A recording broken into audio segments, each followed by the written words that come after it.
खुलुमबाय स्टुडियोआव दं आं लिसा नार्जारी। बाक्सा जिल्लानि सदर मुसलपुर बाथौफुरियाव केन्द्रीय बाथौ फुजा सनाथि मायथाइ फालिथाय फोरबोजों लोब्बा लानानै बाथौ फुजा फोरबो सामलाय आफाद लाखि गिफ्ट कुपन खेलानि बान्थाफोरखौ दिनै मोनसे हाबाफारिनि गेजेरजों मोनगिरिफोरनि आखायाव गथायबाय। बे लटारि खेलायाव लाखि गिफ्ट महरै दंमोन सेथि बान्थायाव अडी A4 नङाब्ला नोगोद 40 लाख रां, नैथि बान्था महरै महिन्द्र थार नङाब्ला नोगोद 11 लाख रां, थामथि बान्था महरै महिन्द्र युगो 575 DI ट्रेक्टर नङाब्ला 6,50,000 रां, बाथि बान्था महरै महिन्द्र बोलेरो नङाब्ला नोगोद 9 लाख रां, दथि बान्था महरै मारुति सुजुकी वागनार आर नङाब्ला 5 लाख रां, स्निथि बान्था महरै मारुति सुजुकी एल्टो K10, दाइनथि बान्था महरै यामाहा R15 BE4 आरो गुथि बान्था महरै TVS एन्ट्रक स्कुटी आरो जिथि एबा जोबथा बान्था महरै सुजुकी एवेन्यू स्कुटी। बेजों लोगोसे बुक प्राइस लिस्टआव सेथि बान्था महरै मारुति सुजुकी एल्टो K10, नैथि बान्था महरै LED TV 75, थामथि बान्था महरै ई-रिक्शा, ब्रैथि बान्था महरै DJ बक्स आरो बाथि एबा जोबथा बान्था महरै होम थिएटार बान्थाफोरखौ होनाय जादोंमोन। बे लटारि खेलाखौ थांनाय 3 फेब्रुआरि खालि गेलेनाय जादोंमोन आरो लटारि खेलानि कुपन बिलाइखौ गासै आसाम नाङैनो अनलाइननि गेजेरजोंबो फाननाय जादोंमोन। बे खेलानि गिबि बान्था अडी A4 खौ मोननो हायो चिरां जिल्ला बासुगावनि सन्जीब बसुमतारी आरो नैथि बान्था महिन्द्र थारखौ मोननो हायो नगाव जिल्लानि आलिम हुसेना।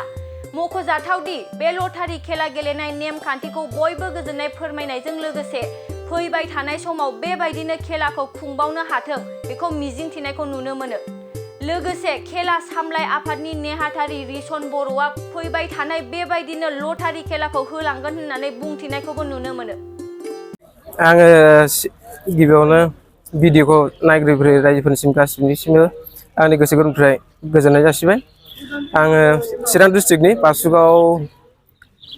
गिर्जनगाव गामिनि आंनि मुङा सन्जीब बसुमतारी। आङो बे मा होनो गल्डेन जुबिली सेलेब्रेसन जे बाक्सा डिस्ट्रिक्टनि सिङाव थानाय मुसलपुर एरिया बाथौ फुजायाव जे लटारि खेला जालांबाय, बे खेलायाव आं फार्स्ट प्राइजखौ मोननो हादों अडी गारिखौ। नोंथाङा खैखानसो लटारि लादों? आङो लटारिखौ गांबासो लानाय जादोंमोन। नोंथाङा बेनि बादै सिगाङाव माबाफोर लटारिफोर लानाय जादोंमोन? लटारिखौथ' सिगाङावबो लानाय जादोंमोन, ओमफ्राय बिदिनो फिसा फिसौ मोनलांबाय आरो खनथाम मोनब्रैसो जालांबाय। आगोलाव मा मोनदोंमोन? फैसा मोनदों, ओमफ्राय बाइकबो मोननाय जादोंमोन सिगां। गोसोआवथ' सिफुंखौ हायो जेनेबा गोसोआव गोजोननाय मोनदों दा जेनेबा। गारिखौ लांनानै मा खालामगोन? सलायगोन? गारिखौ सलायनायथ' गारिखौथ' लांना आंथ' मा खालामनो, बे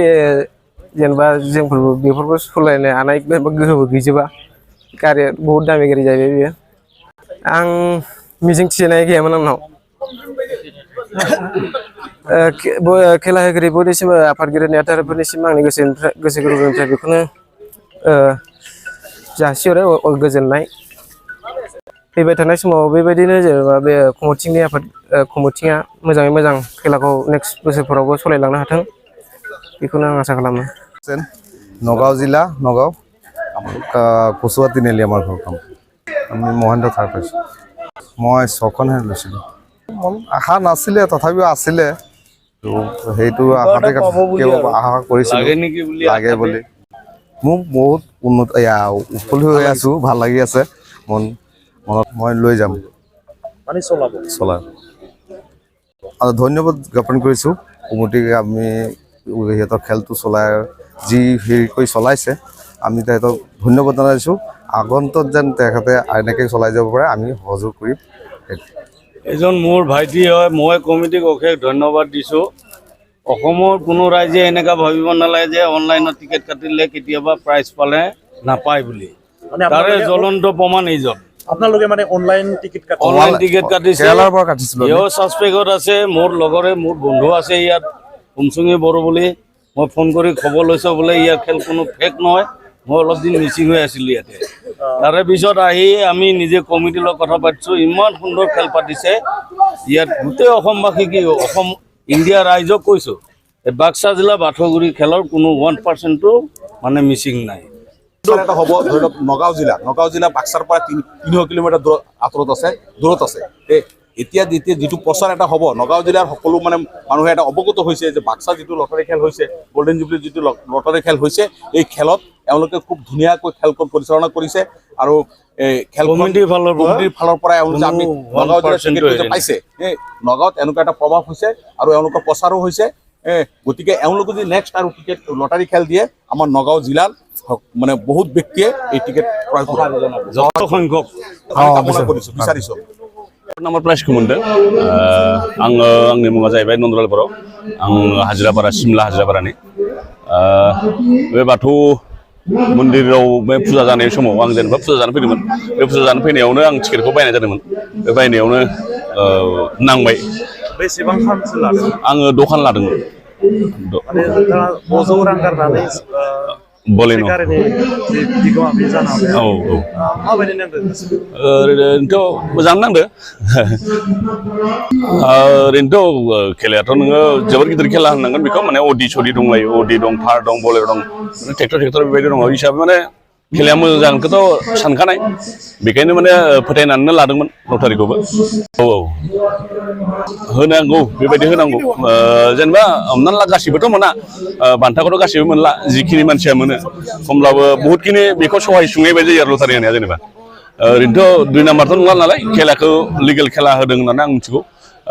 बे खेलायाव जेनेबा जाय बिथांमोना मोनबाय ओमफ्राय बान्था हिसाबै बिथांमोनाथ' सासे माने मालिक जानो हाबाय गारिनि बिगोमा जानो हाबाय बेबायदि जानायखौ मोजां नुदों आरो जेनेबा अनलाइन सिस्टेम दानि जुगाथ' अनलाइन सिस्टेमानोखा गासैबो बुस्थुआनो अनलाइनानो गोजाखा औ नोङो बेथ' फोथायनायनि बाथ्रा गैला नोङो जेब्ला अनलाइन टिकेट दानगोन होनब्लाथ' नोङो गासैबो टिकेट नाम्बारखौ मोनखाजोबो नालाय बेनि उनाव जेब्ला रिजाल्ट फैगोन होनबा बे टिकेट नाम्बारखौ लानानै नोंहा जेब्ला मिलायगोन होनबाथ'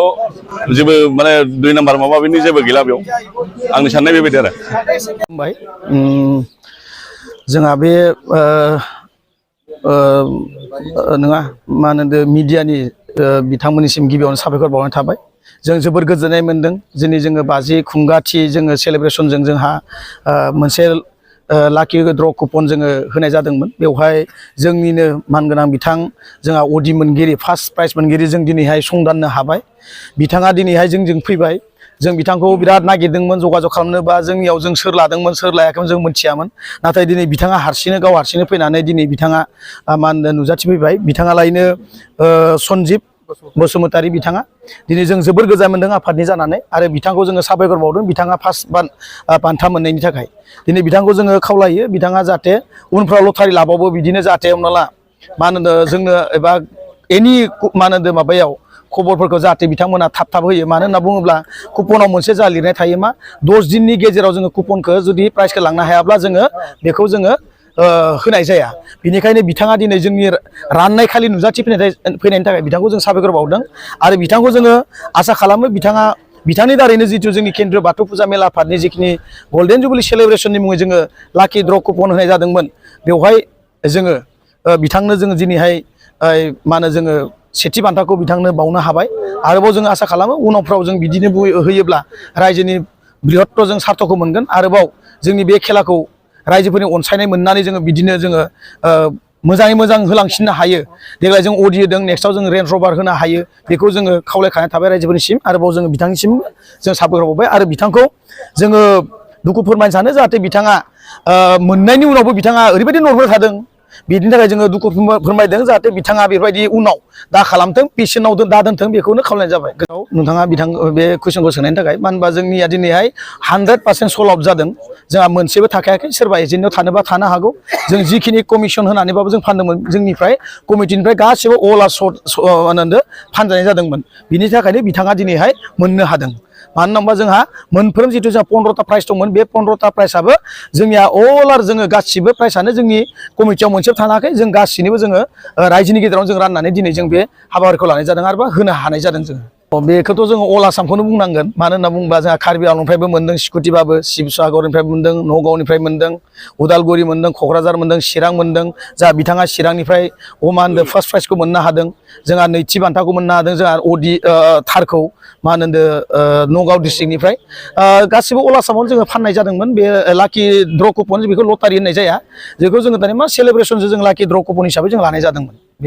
जोंखौथ' जोबोर साबायखर बावदों जोंनि खेलाखौ रायजोफोरनि अपेन जों स्टेजावनो होदों आरोबाव बयबो ओरैबायदि मोजां मोनदों जेराव अल आसामावनो दिनैसिम जोंनि बायदि लटारि खेलाखौनो होआखै होननानै दिनैसिम जोंखौ बाख्नायनाय जों बिदि मोनदों बिनि थाखायनो जों रायजो राजाखौ जों साबायखर बावगोन जों बेखौ निस्सय जोङो सानगोन मानो होनबा देग्लाय जों साक्सेस जादों नालाय बा जों जाफुंसारनाय जिखिनि होनानै जों लानो हादों बा जाफुंसारदों बेनि थाखाय जोङो नेक्स्टआवबो जोङो सानगोन बेखिनिखौ कमिटिया आरोबाव बेखौ कमिटिया जोङो मोनसे मिथिं आखारै बा जोंनि जथुमनायनि गेजेरजों जोङो डिसिसन लानानै बेखौ मावनाय जागोन आरोबाव जोंहाथ' मोनसे टारगेट लादों बा नेक्स्टआव जों रेन्ज रभारनिबो जोंबो टारगेट लागोन बेखिनिखौ आरो जोबनायाव बेखौनो खावलायगोन रायजो राजाफ्रा निश्चिन्त था जोंहा नै फैगौ मा होनो माबायाव 57थि जितु जोंहा खुंगा फैगासिनो दं बेवहाय जोंनि अनगायै गुबुन जायोब्लाबो जोङो कमिटिखौ नारसिननानैबाबो जों बे खेलाखौ जोङो होलांबाय थागोन बा आवगायलांबाय थागोन बेबायदिनो जिहेतु जोङो बे खामानिफोरखौ जों आवगायलांबाय थानो हायो आरोबाव रायजोफोराबो जोंखौ अराय सम हेफाजाब होबाय थायो बेखौनो आङो रायजोफोरनि सायाव खावलायनाय थाखाबाय क'क्राझार नोगोरनि आर.एन.बि लामाजों थांनाय बागानसालि वार्ड नाम्बार 8आव रायजो राजाफोरनि गोग्गो देहा लाखिनो थाखाय सानजोरां इन्टारप्राइजआ गोदानै जेनेसा वेलनेस प्राइभेट लिमिटेड बेखेवदों बे सानजोरां इन्टारप्राइज आयुर्वेदिक गलायाव मानसिनाव जानाय गेदेर गेदेर बेरामनि मुलिफोरखौ मोननो हागोन किडनिकाव अन्थाइ जानाय आथिं आखाइ जरा जरा सानाय लिभार गाज्रि जालांनाय मोदोमनि माननाय आरो बेनि अनगायैबो बायदि बायदि गेदेर गेदेर बेरामफोरनि मुलिफोरखौ बे सानजोरां इन्टारप्राइजआव लांफैनो हागोन सानजोरां इन्टारप्राइजआव गासै बेरामनि मुलिफोरखौ हलसेल राङावनो लांनो हागोन सानजोरां इन्टारप्राइज बिगोमाया फोरमायबावनाय बायदिब्ला नैबे 9954157149 जानबुं नाम्बारनि गेजेरजों नोंथांनि गोनांथि जानाय मुलिफोरखौ सुलाद लानो हागोन